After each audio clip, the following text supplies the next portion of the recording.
It's another side that like wants to take more, wants to go that one more round, because like going that one more round when you don't think you can, that's what makes all the difference in your life.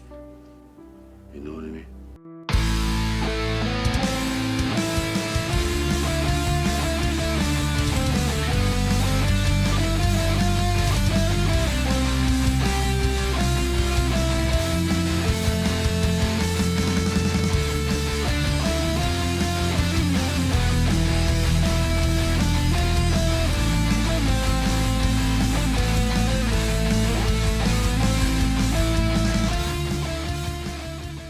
Welcome, everyone, to one more round of the Rocky Series podcast. I am 99% sure we are going to finish Rocky 3 today. Okay? I'm 99% sure. Unlike my Rambo podcast, we are not going to drag out this season unnecessarily. We are dragging out our Rambo podcast unnecessarily because we don't want it we don't want it to end. But not that we want Rocky to end, but we still got 3 more films to do. So this is we got a lot of road ahead of us. Katie, how are you doing? And then Kyle, how are you doing? I'm doing great, despite it being very cold, but I leave for sunny Mexico in a couple of days, so I'm escaping the cold. Mm-hmm. I'll be on a beach next week. But you're not missing any recordings because of that vacation? Correct. It just worked out that it worked out. Nope. Perfect. All right, Kyle, how you doing? You going to Mexico? No, I'm a little depressed with how much vacation time Katie gets. I thought Americans were like overworked and never went on vacation.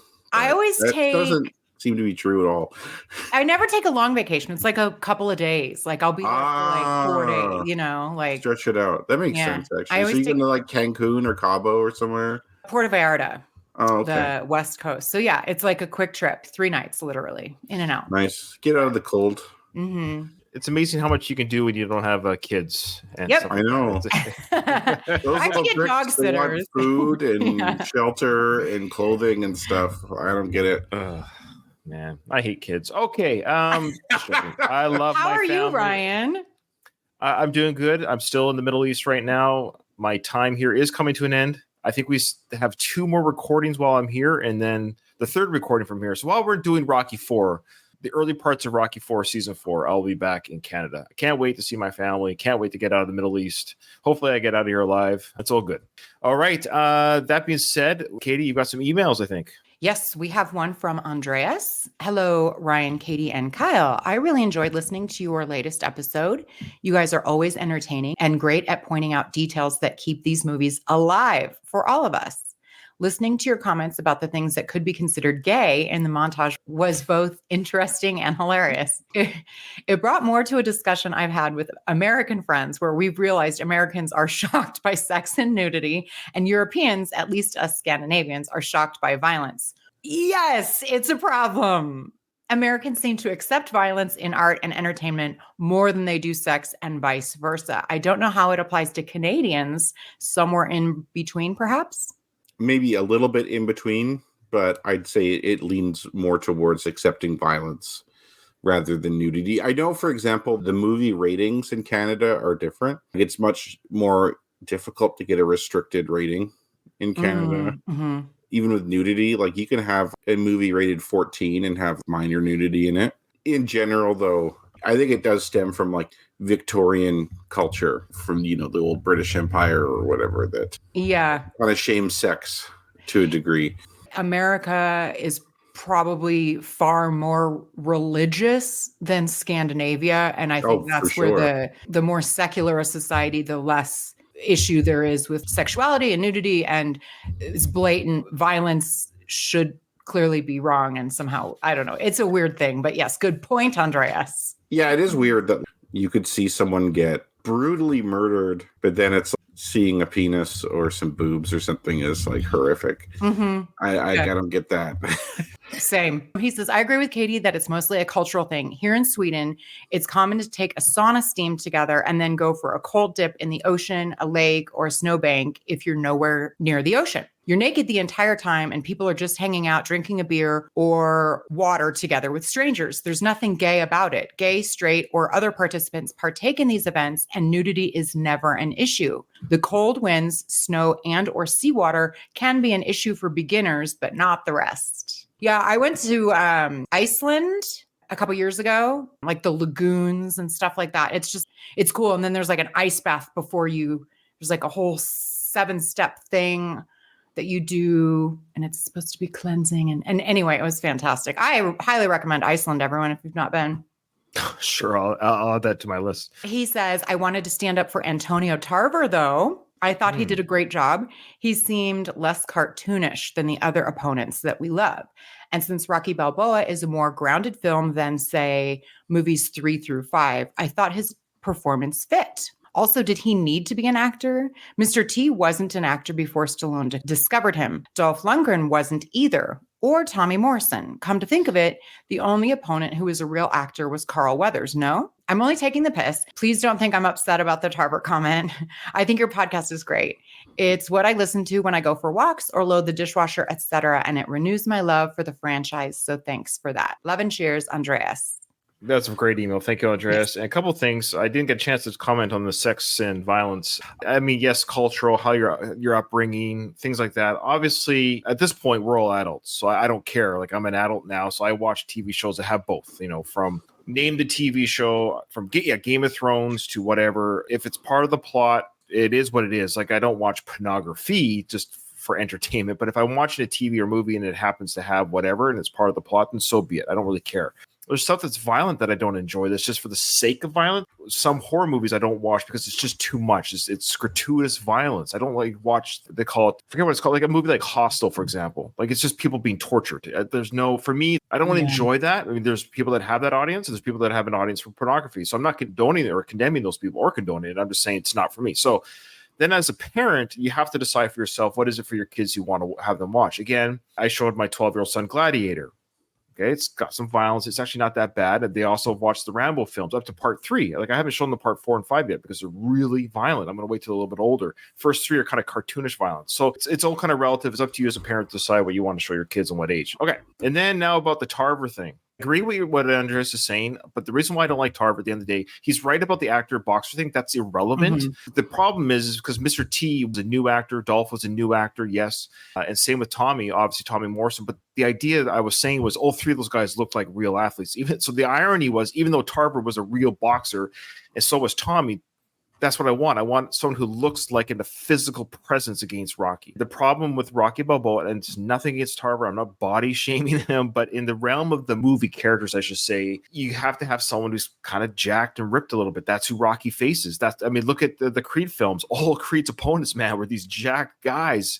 And the real boxers that they had in those films too, like the Danny Wheelers and all these other real boxers, they were jack guys, except for the one guy. Ironically, the one boxer who was a real boxer, he was kind of flimsy. But again, I think for the Rocky movies, that's where Tarver fell short. He was an okay actor. Like, he did an okay job for his small role. He didn't have a lot of speaking lines. He was fine. It just felt off. I don't know why. And I'm not the only one who thinks that way. It felt off. So I feel bad for saying that because I don't want to body shame him, but it did feel off compared to all the other Rocky opponents. Mm-hmm. Oh, Kyle might be frozen. I think he's frozen. Oh, all right. He's frozen. Great. All right. So Kyle, we don't have to deal with him anymore. Perfect. He was, but you said I'm it. Back. Oh, okay. Good. Oh, he's okay. Well, I was going to say that I wasn't against Tarver, but I just found his character wasn't that good. Like, he wasn't much of a villain. Or he wasn't the villain at all. There wasn't really a villain in Rocky Balboa. And I guess villain was the time. More details. The villain was that Rocky was way out of his prime. Blah blah blah. End of his. He shouldn't even be in the ring. It was him fighting that beast. The villain was the beast in the basement. We'll get to that stuff. But Mason Dixon was basically a prop, and from that respect, he was fine. Although I do agree with your criticism that there's a certain expectation we have as viewers of the franchise that Rocky's opponents are almost absurdly bigger and better than he is, type of thing, and he has to overcome that. And even though Rocky was old in that film, he seemed like he was jacked too. So it was a little weird. He was big. I personally wasn't bothered by it. It didn't. Yeah. I want a hot bod to look at. No, I'm being silly on purpose, but really, though, how dare you? Yes. How dare you? And I want to comment for Ivan Drago. You didn't need an actor for that role because you didn't say anything. But he was good. I gotta say, the nonverbal acting, I think sometimes can be difficult. My friend Kim doesn't like Dolph Lundgren because she thinks he's Ivan Drago. She's like, he's like Oh, a wow. robot. I'm like, yeah, he was. That's the role. Well, Kim, Yeah. movies are pretend. Mhm. Yeah. Now you got another email, I believe. From Michael of the Screen Nerds podcast. Hey, y'all. Happy New Year to you, Ryan, Kyle, and Katie. Hope you have a wonderful 2024 and continued success for the podcast. There's Wait, slow down. Continued success. Okay. Wow. I didn't know we had any. We have people listening and watching us. That's very kind of you, Michael. Okay, continue. There's one question that I wanted to ask about this training montage. Why do you think we don't see Clubber Lang's part of the training for this second fight? We see Rocky Good and question. yes, yeah, it Good is a good question. question. He says we see Rocky and Clubber training interspersed before the first fight, but in the second training montage, we only see Rocky's training. Just curious about what you think about this.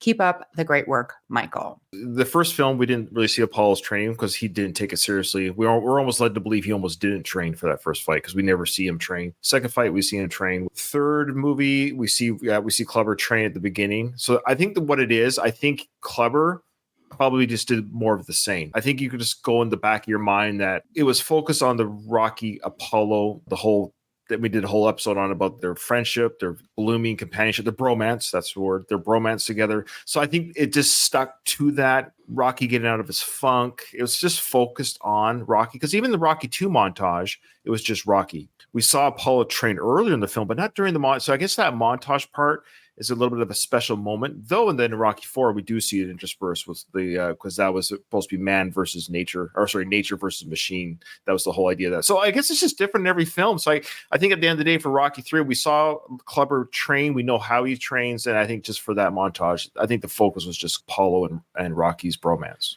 Like, of course, with the first fight, you have to show them both train because you have to show that one's serious and one isn't. And then with Rocky 4, you have to show them both train because it shows their differences in training and it shows Rocky's approach to training in this harsh environment. So you have to contrast those things. For the second fight in Rocky 3, it wouldn't provide any value showing Clubber train. It's okay to just assume that he trained hard. The training with Rocky in the second fight, it was so difficult. Like, he had to get his head in the right place. And so that's what you had to focus on. You had to focus on Rocky getting over his demon of losing that fight, and showing Clubber Lang train would be a distraction rather than adding actual value. Had Rocky trained hard from the beginning and it wasn't an issue, it'd be okay, I guess, to show Clubber train, but you had enough going on there. It would be weird to have him show him train there. So I thought that was a good decision by the filmmakers. Okay, awesome question. Thank you, Michael. Check out his podcast, everyone's Screen Nerds podcast. And last little thing here, we got a YouTube comment, but it kind of goes in with what we've already alluded to. But this is from Simon, our film director, fan of the show. He says here regarding the masculine energy, he goes, all that masculine energy and hugging reminded me of football or soccer, you'd call it for us North Americans. And rugby, there's a lot of hugging and kissing, but famously very few gay players.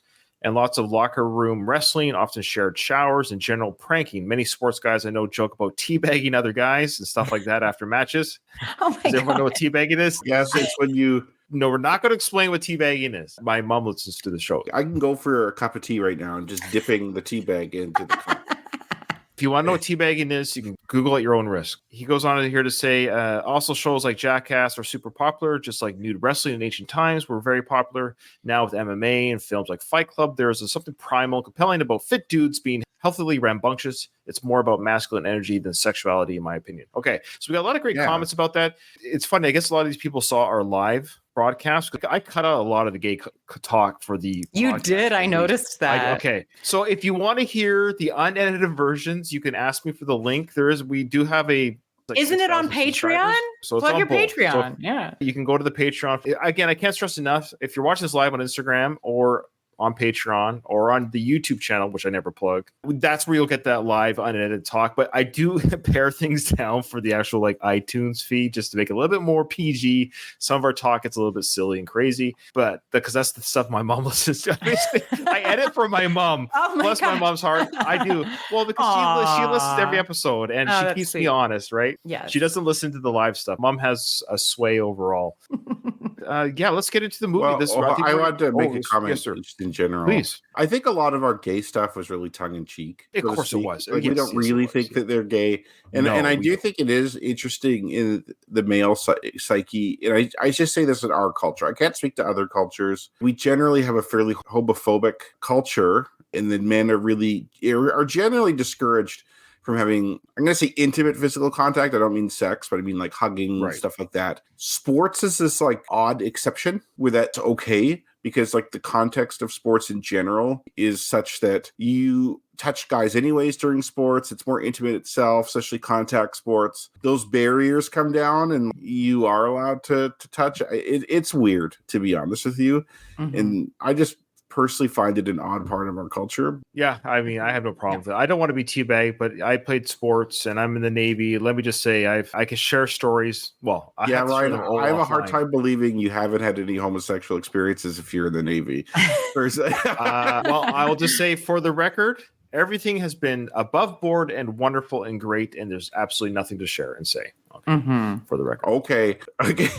So I'm just going to step out for a sec, but you guys just start without me, okay? Okay. Good evening, ladies and gentlemen. I'm Stu Nahan along with Bill Baldwin, and we welcome you to Madison Square Garden, a most exciting background for the anxiously awaited rematch between the former champion Rocky Balboa and the reigning heavyweight champion Clubber Lang. We now switch to our remote cameras inside the dressing rooms.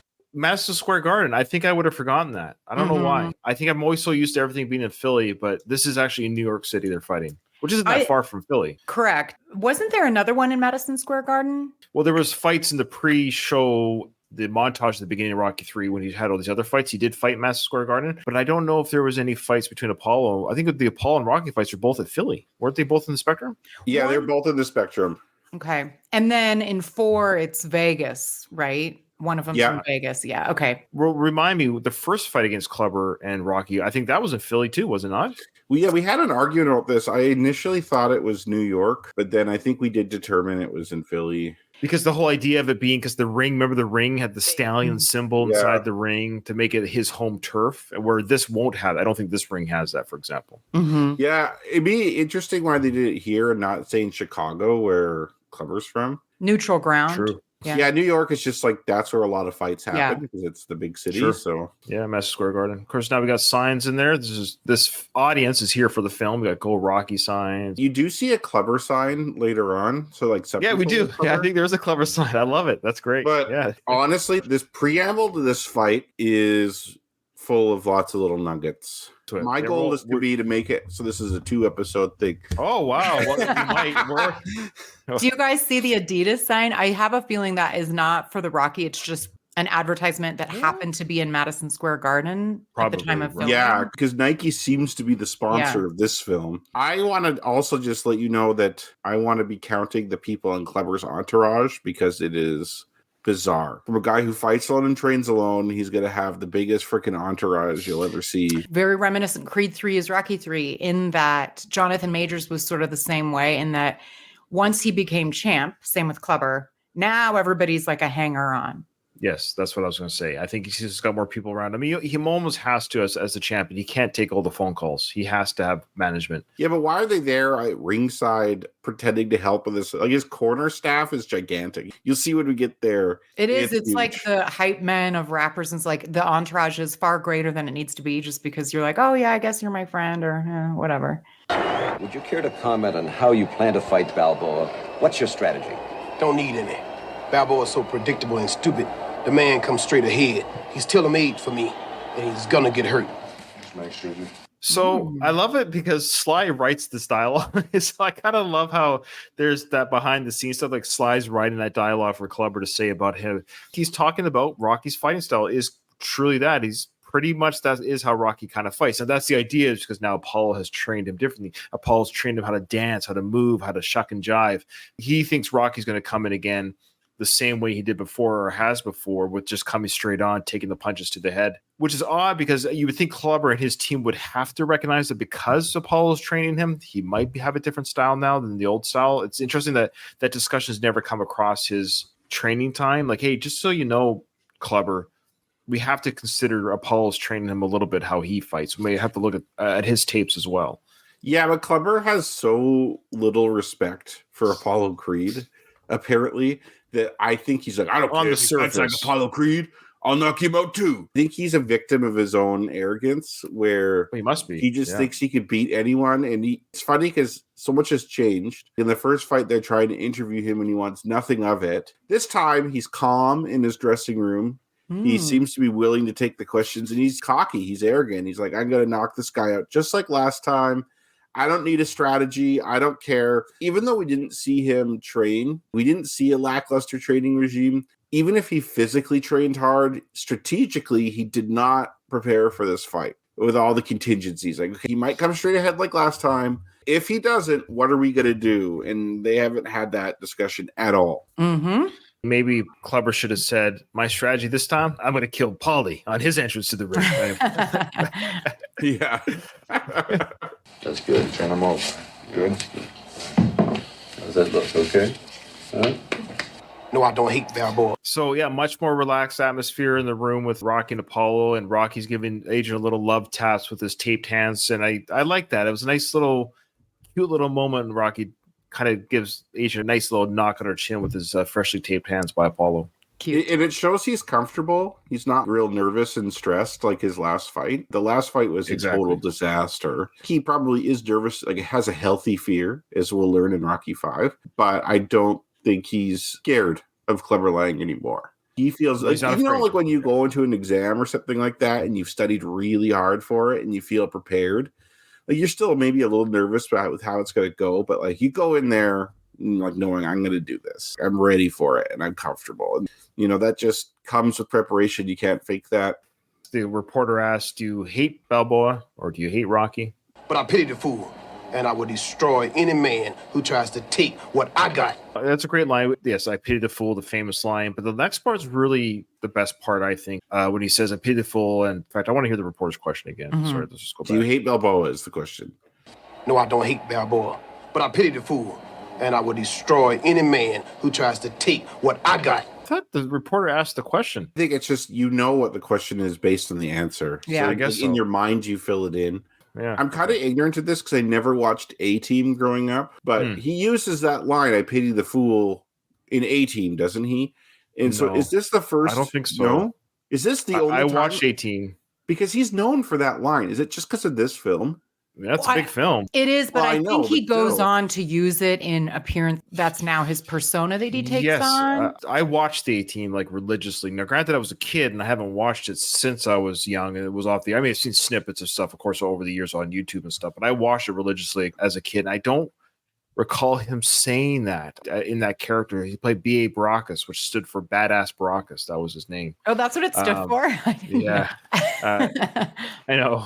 Anyway, so if he did, I would be happy to see it. I just actually Well, don't he remember his character doing that. He did have a short-lived cartoon series as well in the 80s, and I don't recall watching. I do feel like it was used a lot. So it might have been in the cartoons. It might have Yeah. become his catchphrase later, even if it wasn't in the A-Team. But this is the first iteration of it, I suppose. Yes, this is the Yes. first time. Yeah. Absolutely, yes. I would assume Sly wrote all of that. I can't imagine, no offense to Mr. T, being a new actor, new on the set, that he had much control over the dialogue. In fact, that's Sly's biggest strength, is writing dialogue. That's what he likes to do. Yeah. He likes to write dialogue. So I Yeah, suspect he wrote all that dialogue. He's a good writer. Like, I'm not saying he's a bad actor or anything like that, but I think he's a better writer than he is an actor. Depending on the project, yes. With the Rocky films, notwithstanding, it seemed to be hand in hand. This is his character. He lives and breathes the character. Absolutely, yeah. Yeah, you gotta respect him for that. I also love Clubber's shit talking. It's Like, great. that guy knows how to talk shit. I don't hate him. I just pity him. That's almost worse than hating someone. It is. Like, I would rather be hated than pitied. Sure. He knows how to like get under your skin, which I like. Well, Luis thinks it's been used outside. Now, again, if it's been used in the shows, I'd be curious to see I am not doubtful. I mean, I don't doubt it that he did. I just don't remember Mr. T saying that outside the Rocky franchise in another show that wasn't a parody, if that makes sense. Maybe he guest spotted on something on the Muppet Show or something like that. Where, I pity that Muppet or something like that. I don't know. He But might have in the cartoon that if Rocky. anybody has seen the cartoon, I watched it as a You kid. did? too. Oh, yeah. I ate the cereal and watched the cartoon at the same time. Are you kidding me? oh, that's I was, great. I'm an 80s kid, like you Yeah. have to understand, in 85, the hype and the heyday of the 80s, were 84 10. to 87, I was 10 to 11 years old. This was like Great. heyday, man. Yeah. No. Yeah. It was a that's- great time. It was a great time. You remember where you came from. You remember what it took to get you here. And you remember what he did to you last time, right? First, he goes, remember where you came from. Is he saying from the hood, from Philly, in the streets? What's he referring to that from? Probably. It's really hard to analyze that. Remember being hungry. Remember how Yeah. tough it was. You came from nothing and that kind of a thing. It's so vague that, yes, we could sit here forever. I know that. Every time I see this scene, we just talked about Sly's writing. This part's so vague. I don't know what Apollo's referring to. I don't know if Rocky knows. What are you talking about? You talking about like when I beat you in the ring, when I was being a bum and a leg breaker for a Gazo? Like, what part of the from is he referring to? It's so vague. The whole idea was bringing Rocky back to the beginning. Was bringing him back to the humble roots. Now he did go back to Apollo's beginning, but it was really a proxy for Rocky's beginning. Mhm. So he's And saying back to the hungry days. Is Yeah. what he's Yeah. saying. You came from here, and then he says, "Remember what it took to get here, to come from that place of a club fighter or whatever, to all the way to being champion." But then he says, remember what it took for you to get here. But yeah, we've kind of reset the clock. So you almost argue, remember when you had the eye of the tiger, and now remember what it took you to get the eye of the tiger again. I don't know. Yeah. It's just, it's an Yeah, odd it's like way of saying. you got it back.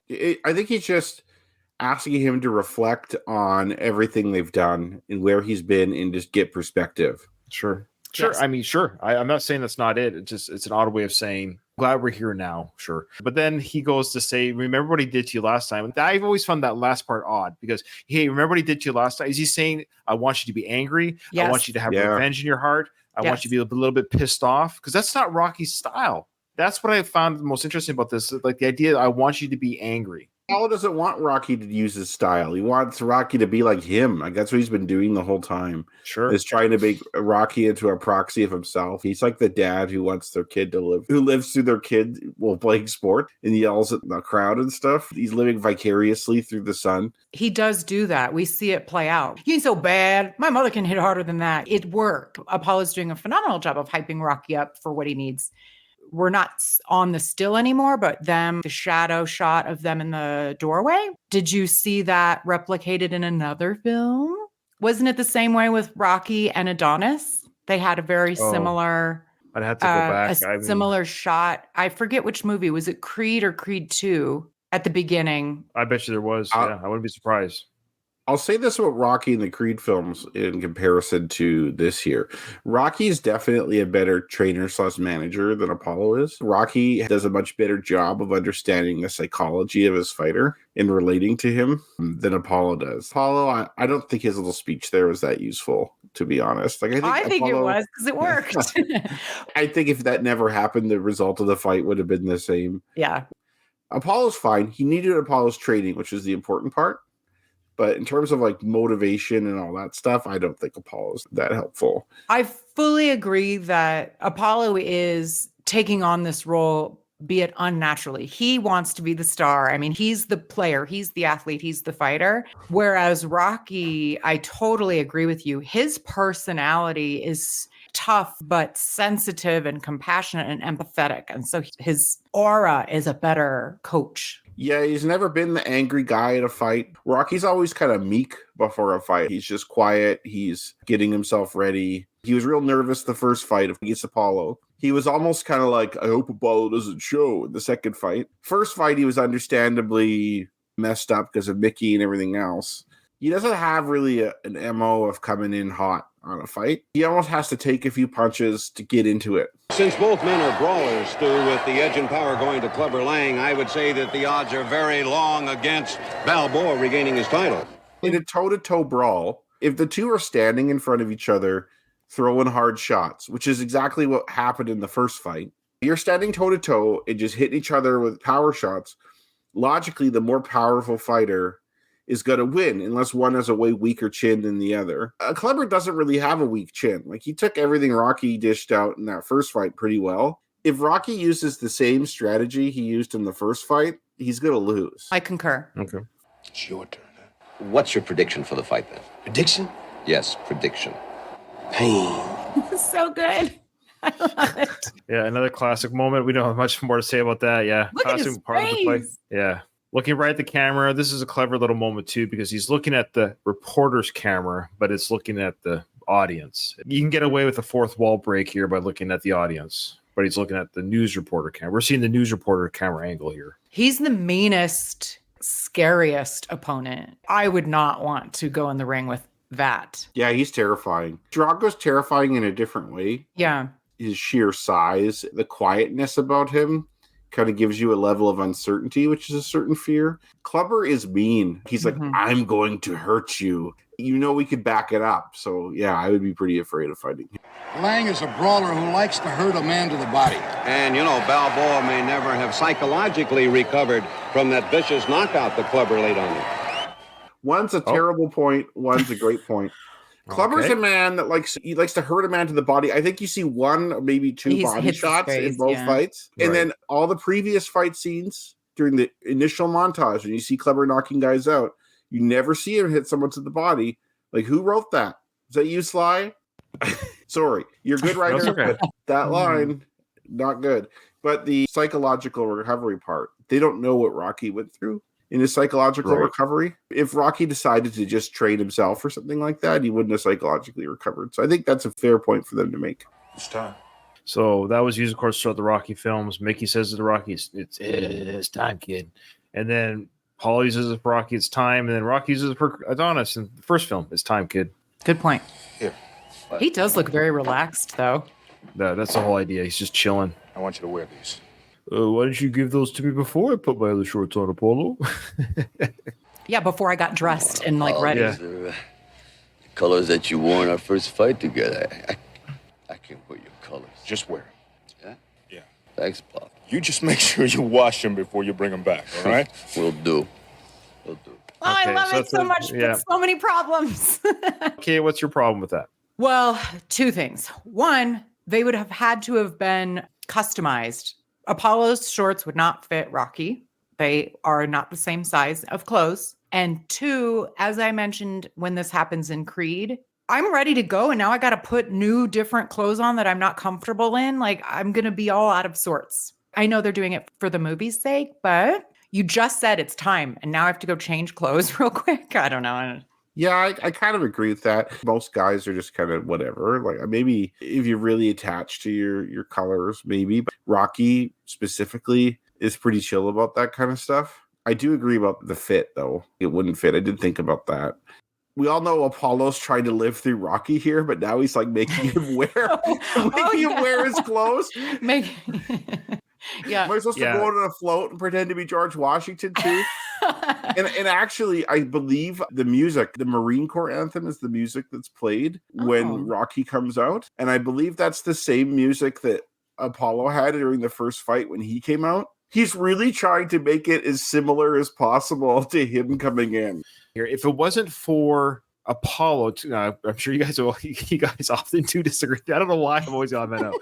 Fine, that's fine. I'm the voice of dissension, I guess. Okay. If it wasn't for Apollo saying I want those back, could one argue that he's giving Rocky a new set of trunks that has his colors, not necessarily the ones he wore when he fought Rocky? Notice throughout the films that the shorts that Tommy got, that the shorts that Adonis got, they're not the same trunks. They're all different, but they have the same color scheme. Was the Tommy one different?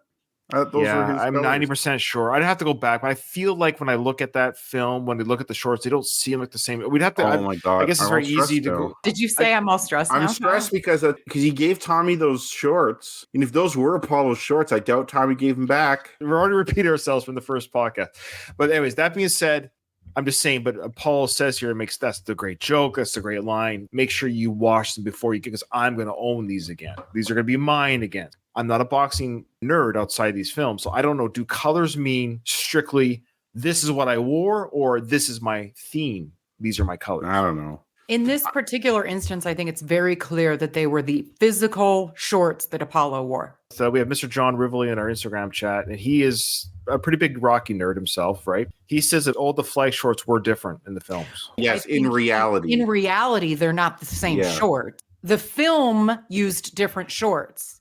Again, so that's why the line, if it didn't exist, I want you to wash them before you get, or you can just argue Apollo's given him fresh pair of shorts, but he wants them back anyways. Who would give him a second pair of shorts and then ask for them back? No. It's very clear. I don't think anybody thinks that this is a second set of shorts. Ryan, I honestly think you're trolling us at this point. Yeah. Okay, slow down. All I'm saying is, if he didn't use the line, wash them. That line alone. I know he did, but I'm so sorry. I know you guys have already proven your point. I'm just saying the physical evidence that we see as a viewer is all the shorts are different. So it's very confusing. Like, I understand we could just say, well, the costume department got it wrong. Okay, well, the costume department got it wrong. However, ... Other than that one line, yes, it's frustrating as a viewer. One thing about the films, it is frustrating. We always have to kind of like retcon and forgive so many different mistakes where it's almost like, I don't know if it's the same shorts. The people Apollo hired to trash talk Rocky and Rocky 2 secretly got Rocky's measurements to fit him for those shorts. Yes. Now, Ryan, I understand what you're saying. I know. I'm the same way. I get it. That's what makes it fun and sentimental. They wore those their first fight. Rocky gets to wear them. He wears them again when he fights Drago. He gives them to Tommy Morrison and then Tommy loses them or whatever. We don't know if he gets them back. I understand. Then Adonis wears the same colors when he fights. I get it. But it is clear in Creed, it's very clearly. There's Johnson on one side and Creed. Yeah, like they're just made to symbolize. They're not actually the same shorts. I think we had that discussion. And from the costume department, I don't really think they made mistakes. I think it's clear that they're similar and they might not be. I mean, what's different about them? It's from like 1976. I doubt they have those shorts laying around. Like, if they're going to do that for the movie, they have to come up with new shorts. And those new shorts will necessarily not look exactly the same as the old ones. They would be different material or whatever. Mm-hmm. Even the ones Tommy wears, they're the same style. Okay, so are you guys done? Okay, so I was just being the devil's advocate a little bit, saying if that line about the washing wasn't said, we really would have a fun discussion. That's all I was trying. I was just speculating because that's all I was doing there. However, because John is friends with Sly, I kid you not, he just texted Sly. And we have an answer from Sly if you want to hear it. This is live on the air. Yeah, I told you, John Rivoli's friends with Sly. And he's watching our show right now on Instagram. So John just texts Sly. He goes, hey, I just texted the boss. And he said that those were Apollo's actual shorts he was loaning to Rocky. So there you go. I'm going to give Ryan credit because Ryan could have easily just said that he could have made this up and said that, like, yeah, Sly confirmed that they were different shorts and we would not be the wiser. Oh, Ryan would never do that. Ryan stood up and Ryan said the truth. I was just making the argument, had that line not been, then that would be even a more valuable text from the boss, Mr. Stallone, that they were the same shirt. Now, John, can you ask Sly? Ask Sly whose shorts were given to Tommy? That's the question. We need to know whose shorts. This is the biggest mystery. Did Tommy the Machine Gun Morrison return those trunks to Rocky? And if so, whose trunks were they? They're lost. Oh. That's awesome, though. Thank you, John, for asking Sly, and that makes me so excited that he answered. John's almost like he's part of the show right now. It's basically like we have Sly on right here. 2 texts away. There's like the 8 degrees of separation or whatever. There's like 2. We'll have John come on every show, but Sly on speed dial. We have a proxy guest host.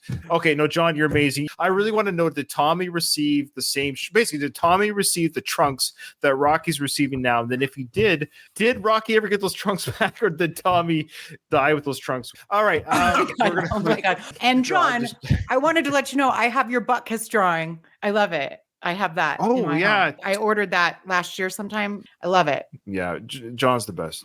He's great. Okay. So that being said, we're going to continue. After this, you owe me a favor. Ooh. What favor? So it's at this point that Rocky thinks it's something gay. That's what I will say. It's at this point he's giving Rocky clothes. He's half naked. He's grooming Rocky right there from this whole process.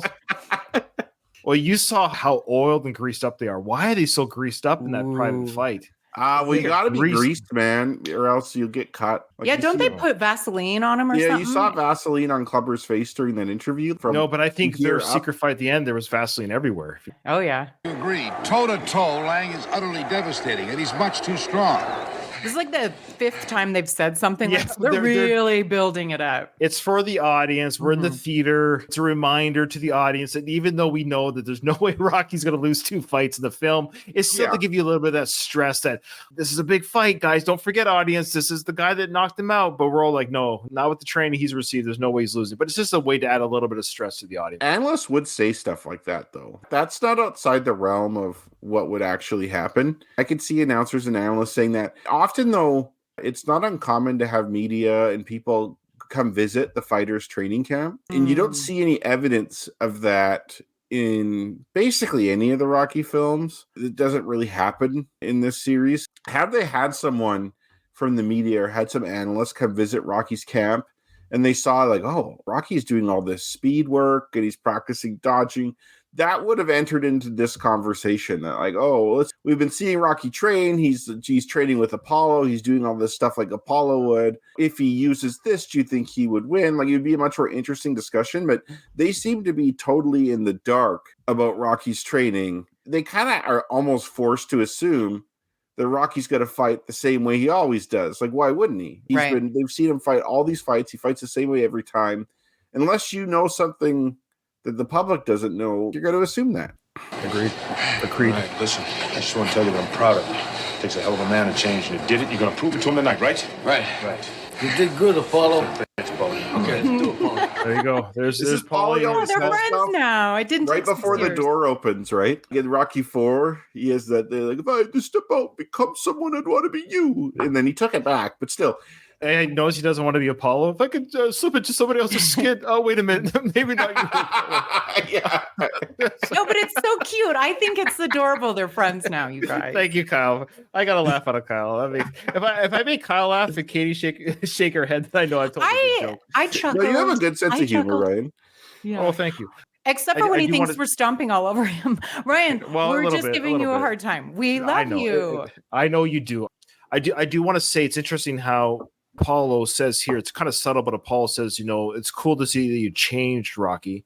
And then Rocky in the next movie, you can't change who you are, Adrian. Come on, Rocky, which one is it? You know, he changes for Apollo, but he doesn't change for Adrian. And I'm going to go right back to fighting the way I did before in the next That's film. right. And the film after that. And the film after that. I just changed for you, Apollo. That's it. Yeah, just this one time. But all these things I learned from you, I'm going to discard them. It's like this never happened. And here comes Rocky, and here comes Apollo, the 2 former champions. Look at that United States Marine Corps color guard there. Yeah, you're right, Kyle. Magnificent. Tremendous. Say, take a look at Rocky. Look at the tenseness in his face, the tautness of that body. The tautness of that body. Have you ever heard any commentator say the tautness of someone's body? I know he looks great, but he hasn't even disrobed yet. That's just I funny. was Yeah, just that gonna is say you odd. can't see his body yet. It's his Yeah. face. I would like to point out, well, I'm very excited to see the disrobing, but Apollo Yes, we'll get looks to the disrobing. Apollo looks so good in that shirt. Apollo's physique in this film is incredible. Like, that's why we saw him shirtless for the training montage, because we said, of course, he has to tell Stallone, hey, look, man, I worked out for this film. You got to have me shirtless at some point. Yes. He looks great. Rocky looks serious. He's all business, of course, and both fighters come in this way. They both come in serious for sure. Boy, does he look serious right now. That he certainly does. And you know, Stu, the word is that this is Rocky's last fight, win, lose, or draw. Oh, is this his last fight? Win, lose, or draw? There's no Rocky 4? Well, that's too bad. Oh, well. Yeah. He's And gonna there he retire is, in every Italian movie. stallion, Rocky Balboa, climbing into the ring. Boy, he looks incredibly trim, doesn't he? I'd say he's got to be about 20 pounds lighter. Dropped 20 pounds since the first fight, and of course we know behind the scenes He has said it 100. though. Well, I know, not in real life, but No, we even know. according to this film. Oh. Like, they're going to do the weigh-in in this film, and he's like 191 pounds or something. Well, he drops about 10 pounds. Well, because he wouldn't be a heavyweight if he actually lost true. 20 pounds. But they don't know that. So they're just saying from the look of him, it seems Yeah. like he dropped. Yeah, like they're he's just slimmed it's an right down. exaggeration. Yeah. But we know the stories, of course, of Sly of standing on his head, they have blood to his head, and like drinking 5 cups of coffee every hour or whatever it was, no food or whatever he ate, Well, losing all that body I'm- fat. Has anyone had a lower, like, I'm sure there has, but it's like a crazy low body fat percentage. Balboa, the Iron Man from Philadelphia, and this crowd is certainly with him tonight. Listen. Balboa doesn't really have any boxing skills. I've never seen a fight at all with as much raw determination. Again, I love Sly writes these dialogues. Yeah. Rocky has no boxing skill. Yeah, he's the brawler. He can take hits. He's got the big punch. That is his style. He's the He has skills now. They don't know it though. Now he does. Yeah. They'll see him dance in the ring very shortly. Not this episode. If you're coming in late, folks, we're going to do the rest of the fight next episode. Here comes the champion now, Clubber Lang. Look at this crowd. Take a look at those eyes. I've never seen a guy with such sullen eyes. He is tough. Boy, he... Go back on your head. Okay. I know, it's such a great scene. I love it. That guy sounds like such a southern good old boy too. Come on, go back where you came from. You know what this reminds me? It reminds me of how Jack Ruby shot Lee Harvey Oswald. This is what this reminds me of. Mhm. Okay. Lee Harvey Oswald's coming out with the press and the police at the same time. And Jack Ruby just comes out and shoots a boom, boom in the stomach. Right. And that's what this part feels like. And of course, this guy is just being racist. This is a racist cop, which is odd because did he feel the same way about Apollo? Is that what we're led to believe? Because this is in New York. This is neutral ground. So what's he referring to? Go back to Chicago? Well, he probably meant both. Stereotyping Southerners a little bit. Yeah, sure. Yeah. Everyone I'm not saying all, but like that's the stereotype of a Southerner. I never caught that's what he said. Literally until just now. I thought it was just a photographer stepping up, getting in his face. I never heard what he said before. Well, I would have pushed him too, probably, if I was Clubber. Oh, yeah. Look at the Nike. I also never noticed that Clubber's team now has like the Nike. What do you call those coats that were very 80s? Oh, what do you call that style of coat? We call them jackets, but they're sport jackets or something. I know what you're almost talking the about. material. It's like that shiny kind of material. It's a shiny, it's kind of shiny and slick and smooth feeling. There's 6 in the entourage that I can count right now. Yeah. There's more to come. Like this is only just a fraction of his entourage. Well, at least the military band still played for Clubber. that would have been horrible had he stopped for him. Imagine if they played that Frank Sinatra song just to troll him. Remember in Rocky Balboa, like the ant can't move. Oh, yeah. I forgot about that. Yeah. Oh, he even belted a spectator on the way in. Did you see that? Look at that man. Boy, awesome. Awesome. He's tough. Look at that. Clubber Lang, the heavyweight champion of the world. I just love those notes. I don't know why they're so funny this episode. Really get into their own character. Oh, thanks. Louise agrees with my Jack Ruby vibe. John Rivley, he wanted to say that he always found it interesting how dark the ring was in this fight. There's almost no lights. Oh, good point. Yeah, it's like a darker fight. It's more gloomy. Yeah. Mm-hmm. So Apollo's telling Rocky to keep it loose, keep it loose. Hey, fool, you ready for another beating? You should have never came back. Mr. T, it's you should have never have come back. Sorry.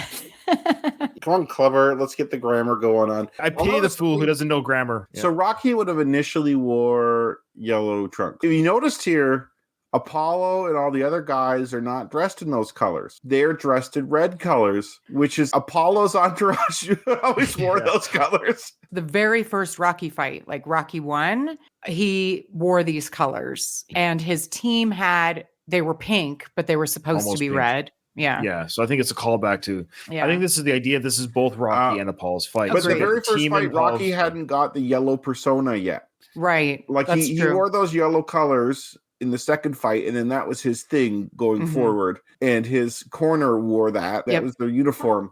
But now that Apollo's in, they're wearing Apollo's colors. Rocky's wearing Apollo's shorts. Like Apollo is just taking over everything here. The old Rocky, everything about it is being like stamped out, or at least trying to be stamped out. It's a co-fight. Yeah. Let's just be cool. Hey, boy. Hey, boy. I was just counting that lineup of people in the entourage. We could do that later, though. All right. So, of course, this is the big insult. We've talked about this before. You got Clubber calling Apollo boy, which is a huge In that insult. tone, Who's back? too. Well, thank God Insulting. he's also black because that would have been rough. Yeah. Even Rocky's like, oh, I'm not stopping this fight. Yeah, I'm staying out of this. This is not my thing right here. After I crucify him, you next. Just stay out of my face, chump. Don't turn your back on me, son. We got a brawl before the bell. Apollo and Clubber now facing each other. This thing is ready to explode. The fight about to officially begin, but these guys want to start right now. How many guys are there? There's like They're 8 everywhere. or 9. Their Clubber trucker hats. The Well, ring is half full of clever guys. This would have been an amazing fight to be at with all this extra drama. This would have been great for television, like on the news, or when they showed the highlights of this fight. This little brawl at the beginning would have been a highlight reel to see this, like legit to see this kind of mini brawl breakout. That's fantastic television for the sports updates. That's a big moment here because don't forget, right before this, Apollo told Rocky, "Don't look at him, just play it cool." And of course, here we go. How that played. I thought you said be cool. That was cool. I'm the champ. I'm the champ. I'll beat you like I did last time. That was cool. I love that. Yeah, I do too. I love Carl's acting. It's great. I mean, they're all doing a great job here. I love how Rocky said to be cool. He goes, "That was cool." Could you imagine if I really wanted to do I wanted to do this guy? Like, he's lucky. That's true. It was cool. Yeah. He wanted to lay him out. The fact that he didn't punch him took a lot of coolness on Apollo's part. He's nothing but, if not a fighter, and he was insulted, and pushed behind. To be pushed from behind is very insulting. It was a big push too, like he meant business. Why does Paulie have a different style of shirt than Tony and Apollo? It's still red, but it doesn't have the white collar and sleeves. He has to be a little bit dressed down compared to these other two, though. Okay. Also, maybe that's like Apollo's subtle way of telling Paulie he doesn't really belong there. Maybe. Like, he's othered right now. Like, you don't have the shirt. Like, we have the official shirt. You have some bullshit polo shirt from Old Navy. Yeah.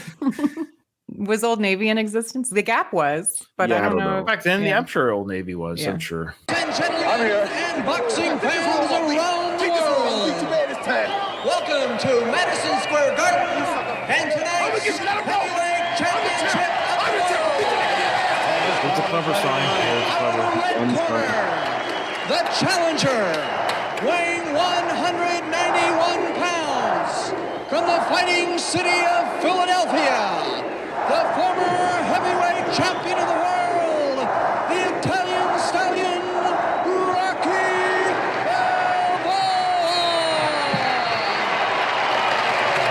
Yeah, I love his little dance he does out like that. I think it's the only time in all these films he does that kind of dance. He didn't do it in Rocky IV, certainly. He didn't do it in Rocky Balboa. It's not a cocky dance, but it's like a dance. He comes out and dances on the feet and put his arms above his head. He's never done that in any film since or before. It was kind of a unique moment here. He knows how to dance now. He's giving a sneak peek to people that he can move on his feet a little bit. And Adrian is just this fight. She's loving this fight. She is totally behind this fight. A couple things about that little sequence. I'm giddy over this because Rocky's so hot. Also, 191 pounds. Is that the very minimum for a heavyweight at this time, Kyle? I don't know. Sounds like it's below the limit now. He wouldn't qualify as a heavyweight now under that weight.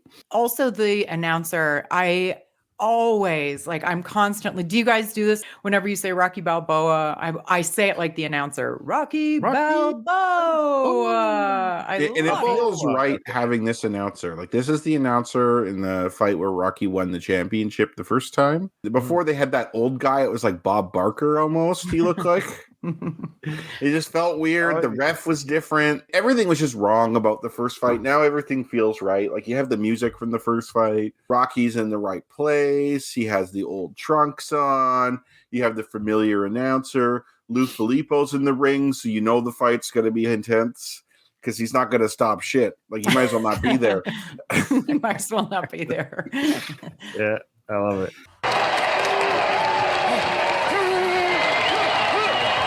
He is so slimmed down. He looks like a middleweight. Out of the blue corner, weighing 237 pounds, the hard-punching battler from Chicago, the reigning heavyweight champion of the world, Clubber Lang. 46-pound difference. That's gigantic. And I want to point out, for that time, that's massive for a heavyweight. 237. Yeah. George Foreman, who is a big heavyweight, when he was fighting when he was young, like in the 70s, he was like 220 pounds about. And he was big. He was a big guy, like Ron Lyle, George Foreman. Those guys were big. And they were in the 220s, maybe high teens. And then when George Foreman came out of retirement, he was about 260, I think. 250, 260. So Oh, he was wow. kind of fat, right? Like he always got Oh. criticized for being big. George Foreman, when he's fat, was kind of like the same weight Clubber is now, except Clubber's not fat. That's pretty heavy. It is. They always up the opponent's weight. I doubt Clubber actually weighs 237 in the same way that I don't think Dolph Lundgren actually weighed like 267 in Rocky IV, and Hulk Hogan did not weigh 390 pounds. They increased the weight to make it seem more.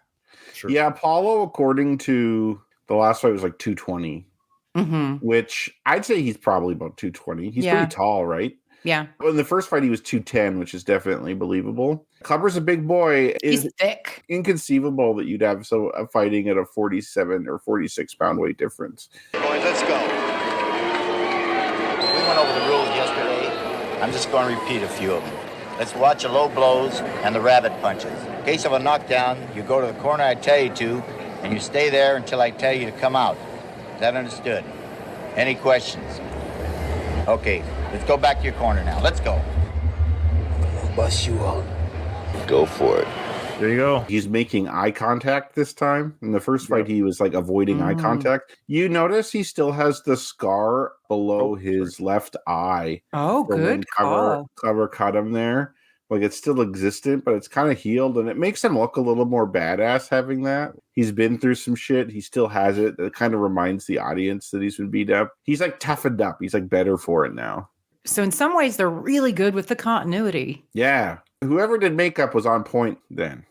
Luis says Mr. T was legitimately around 225 pounds. Yeah. Stallone was reportedly 155. So like, yeah, that's a good point. Wow. Yeah, that's a pretty, that's about like 70 pounds. Yeah, 70 It pounds looks different. it. I mean, I was going to ask you guys all if you've seen the meme of that scene where Clubber and Rocky, it's just a close-up of their faces looking at each other and their noses. And then that, and then the second photo is a hand there, so it looks like they're about to kiss. Yeah.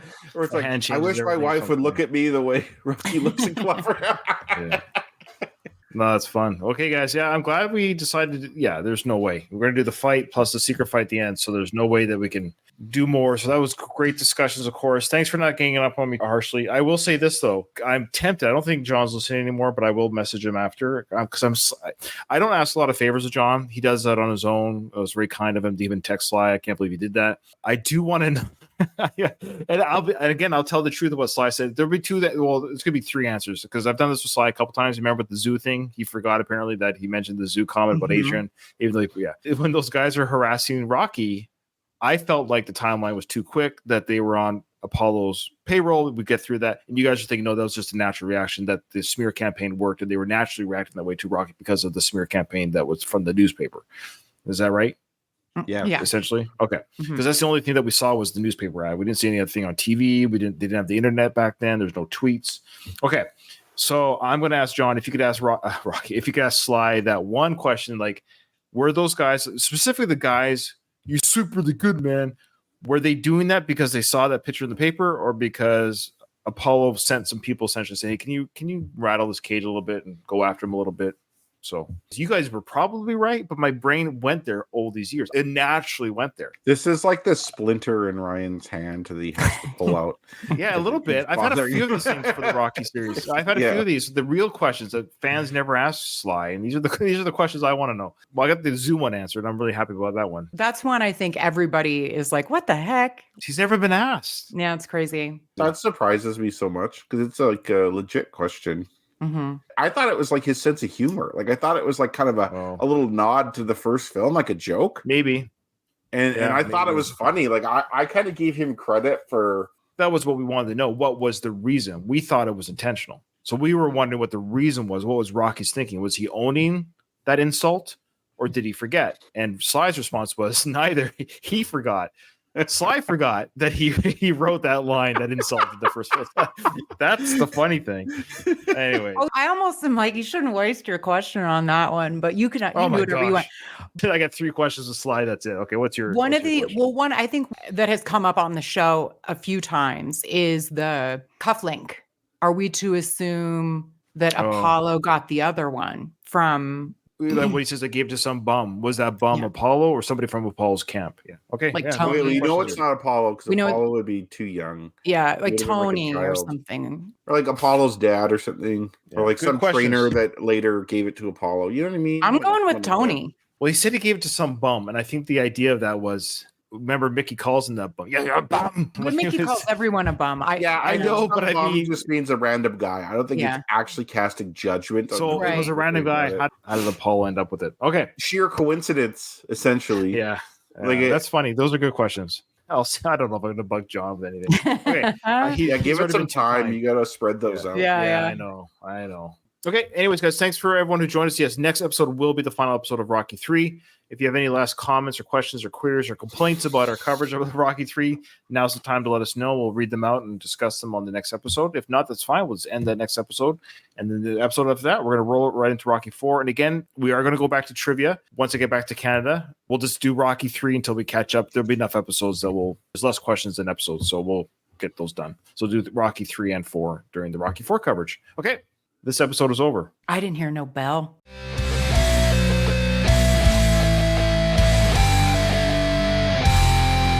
I just want to say one thing to my wife and home.